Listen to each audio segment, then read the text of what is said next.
Ağır qəza bir kəndin faciəsinə səbəb olub. Onların hamısı rayonun Şorsulu kənd sakinləridir. Baş verən hadisə mərhumların yaxınlarını dərindən sarsıdıb. Bakıdan gəlirdim.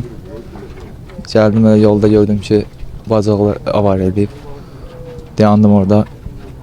Özümdə pis oldum, kömək elədim. Çıxartdıq, apardıq xəstəxanaya. Orada çatmamış yolda keçin. Yavaş sürsünlər, cavan uşaqlardır. Biz evliydik, xəbər gəldi ki, belə bir hadisə olub. Nazim bizim qovumuzdur, o qardaşı oldu bu ilkin.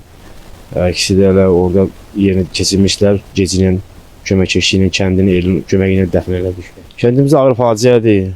Odur, cavan oğlan ailəsi, bu orta yaşda da oğursu cavan uşaq, oğursu cavan uşaq. Evə gələndə olub, hadisə olub. Allah valideynlərinə səbir versin. Mən özüm də şoförəm, elə hamımız şoförü. Ehtiyatlı olmaq lazımdır. Heç kim istəməz ki, başına belə bir hadisə gəlsin. Hədsiz ağır faciədir. Şorsulu kəndi üçün bəli, çox ağır faciədir.